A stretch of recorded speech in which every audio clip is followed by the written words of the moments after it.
We've run it for 3 years now. In January, our final transition within the basic education subsector will be happening.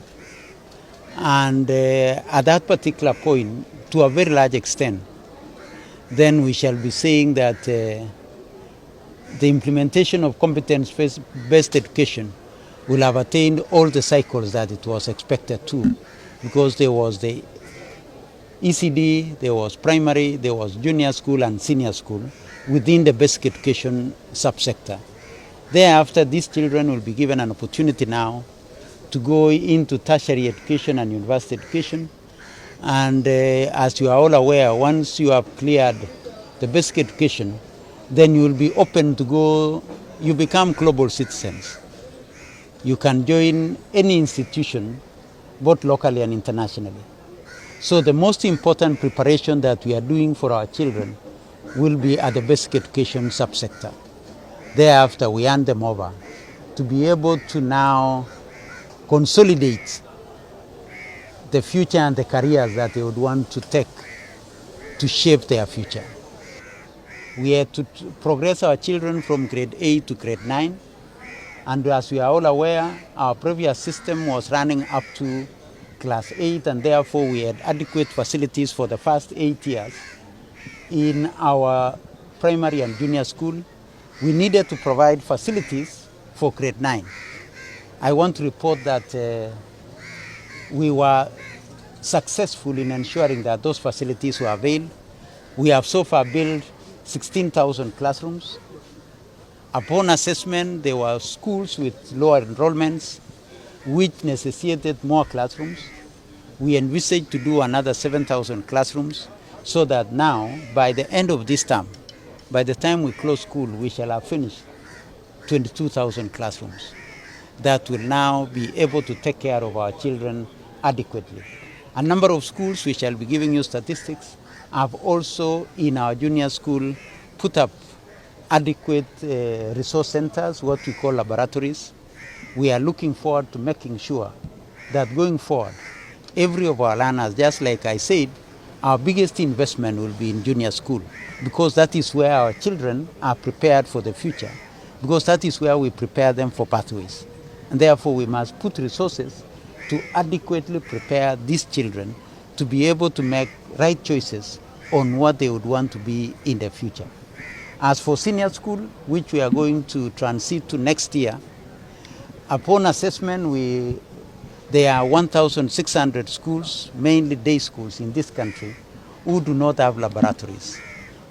And we are all aware of the strategic value that STEM has for this country, because we are dealing with agriculture where we want to do value addition. We are dealing with digital jobs. The future is about technology. And that is why we envisage and expect every school to provide 2 pathways, and one of the pathways will be STEM. Therefore, to prepare every school to provide STEM, we are going to build 1,600 laboratories starting July. And we are very sure that by the time these kids transition to senior school in January, just like the way we were able to do 16,000 classrooms in 4 months, we are sure that we shall deliver on the labs. We are also going to leverage on technology. This country is known for very innovative ways of doing things, mainly through technology. We are going to deploy 2,000 virtual labs to our schools so that we can prepare ourselves adequately. I know the other thing which has been bothering most of us is the issue of capitation. We are working very closely with our colleagues at the National Treasury so that we can make sure that the second tranche of capitation to our senior schools is availed. I can give them our word that we are at the tail end of ensuring that that resource is dispersed to them. Subjects will be aligned in accordance to every pathway. Social sciences will take social sciences. STEM will take STEM, which includes maths. So that is what it is. The only thing that we shall make sure is to ensure that our children are able to communicate right. Then we shall ensure that every child at least as to socialize with languages. That is English, Kiswahili, and sign language. So it is important because in every pathway you need communication. But otherwise, all pathways and subjects assigned to those pathways will be specific to the pathways. There will be no cross-breeding. I think one thing that we all need to appreciate is to appreciate this government.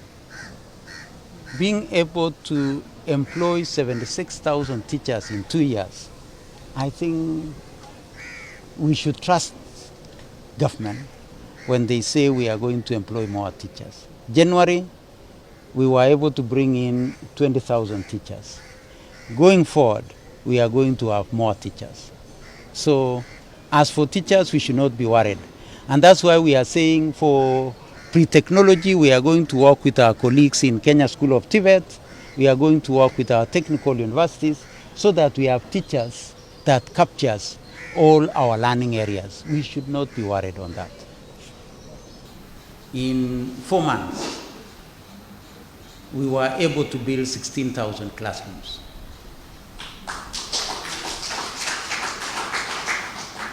Within the same time, we were able to print 9.9 million books and distribute to our schools with 1 book per child.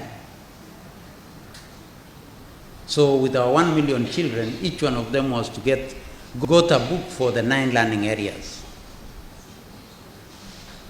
Within a short time, this government,